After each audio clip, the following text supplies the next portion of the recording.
کراچی میں دہشت گردی کے ایک بڑے منصوبے کو انٹیلیجنس بیس کارروائی کے دوران ناکام بناتے ہوئے 2000 کلو گرام سے زائد انتہائی خطرناک مواد برآمد کر کے 3 دہشت گردوں کو گرفتار کر لیا گیا ہے۔ یہ کراچی میں کالعدم BLA کی جانب سے دوسرے بڑے حملے کی تیاری اور کوشش تھی، جس سے قانون نافذ کرنے والے اداروں نے ناکام بنا دیا اور کراچی کو بڑی تباہی سے بچا لیا۔ لیکن یہ آپریشن کیسے ہوا؟ قانون نافذ کرنے والے ادارے کو انٹیلیجنس اطلاعات موصول ہوئی کہ کراچی سے کلومیٹرز کے فاصلے پر ایک علاقے میں BLA کے دہشت گردوں نے ایک مکان کرائے پہ حاصل کر کے بارودی مواد کی تیاری شروع کر رکھی ہے، تاکہ کراچی شہر میں مختلف اہداف پر دہشت گردانہ حملے کر کے ملکی سالمیت کو عدم استحکام سے دوچار کرے۔ انٹیلیجنس حساس ادارے اسپیشل برانچ CTD سندھ اور CTD بلوچستان کے اشتراک عمل میں لاتے ہوئے دہشت گردوں کے اس منصوبے سے نبرد آزما ہونے کے لیے اسٹریٹجی بنائی گئی۔ اہلکاران کو مختلف جگہوں پر متعین کیا گیا۔ آخرکار کراچی کے علاقے رئیس کوڈ میں دہشت گردوں کی ایک خفیہ ٹھکانے کی معلومات حاصل کرنے میں قانون نافذ کرنے والے اداروں کو کامیابی ملی، جہاں پر دہشت گردوں نے بڑی تعداد میں بارود اور دیگر تباہ کن مواد تیار کر رکھا تھا۔ کئی دن کی محنت کے بعد ایک دہشت گرد گرفتار کیا گیا، جس کا تعلق فتنہ الہندوستان کالعدم BLA بشیر زیب گروپ سے نکلا۔ دہشت گردوں کے ٹھکانے سے بارود سے بھرا ہوا ٹرک برآمد ہوا۔ اسی ٹھکانے سے 2000 کلو گرام سے زائد تباہ کن بارودی مواد برآمد کیا گیا۔ 30 سے زائد پلاسٹک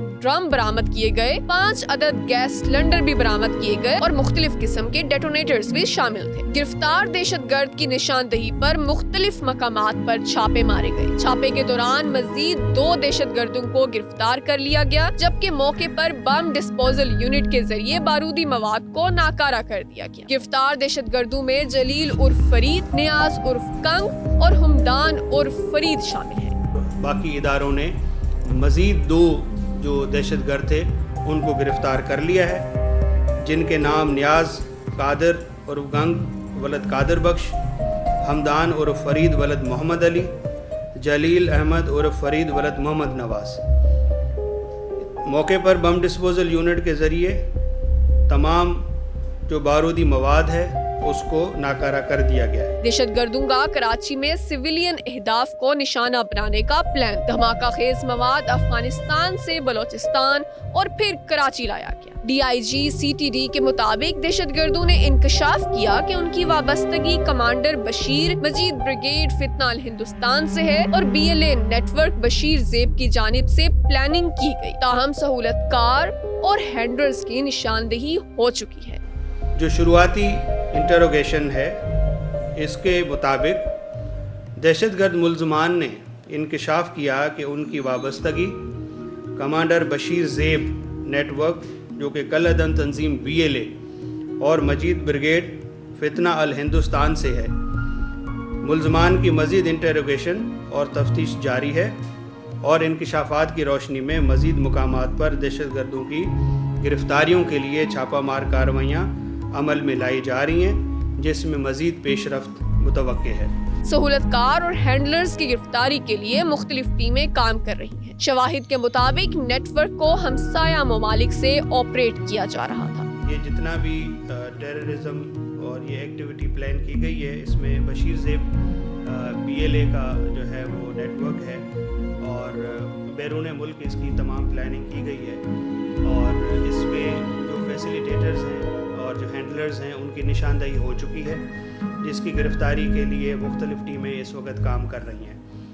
یہ کارروائی اس وقت کی گئی جب پچھلے ہفتے کراچی میں بھی ایک اور بڑی تباہی کو روکا گیا۔ ایک کمسن بلوچ لڑکی جو BLA کی اسی دہشت گرد گروپ نے سوشل میڈیا پر اس کی ذہن سازی کر کے مہرنگ بلوچ، شاری بلوچ کی تصویریں، ویڈیوز، پروپیگنڈا مواد دیکھ کر اس کی خودکش حملے میں استعمال کرنے کے لیے تیار کیا جا رہا، جس سے قانون نافذ کرنے والے اداروں نے بر وقت کارروائی کر کے نہ صرف اس کمسن بچی کو بچایا بلکہ کراچی کو بڑی تباہی سے بچا لیا۔ اس مشن میں ناکامی کی بدولت یہ BLA کا پلان ہی تھا۔ یہ کراچی کے لوگوں کو نشانہ بنایا۔ کالعدم تنظیم BLA کراچی کو ہی کیوں نشانہ بنانا چاہتے ہیں؟ حالیہ دنوں میں BLA اور BLF کی جانب سے بلوچستان میں معصوم بچوں سمیت مزدور، بلوچ سرکاری آفیسر سمیت سویلینز کو نشانہ بناتے ہیں، یہاں تک کہ زہری پنجگور میں بینکوں کو نشانہ بنایا گیا جہاں پر بلوچ عوام کا روزگار ہے۔ کالعدم تنظیمیں اب ان علاقوں میں اپنا خوف اور وجود قائم رکھنے کے لیے عام بلوچ آبادی کو نشانہ بناتے ہیں تاکہ ان کی موجودگی اور ان کا خوف قائم رکھا جا سکے۔ لیکن بلوچستان میں قانون نافذ کرنے والے اداروں کی محنت سے اب کالعدم دہشت گرد تنظیمیں بلوچستان کی عوام کے خلاف دہشت گردانہ کارروائیاں نہیں کر سکتی کیونکہ ان کی آپریشنل صلاحیت کو قانون نافذ کرنے والے اداروں نے محدود کر دیا ہوا۔ حالیہ آپریشنز میں کالعدم تنظیموں کے اہم کمانڈر سمیت کئی دہشت گرد مارے جا چکے ہیں، اس لیے ان کا انحصار اب سوشل میڈیا پر معصوم اور کم سی لڑکیوں کو ورگلا کر، دھمکا کر انہیں خودکش حملوں میں استعمال کرنا ہے۔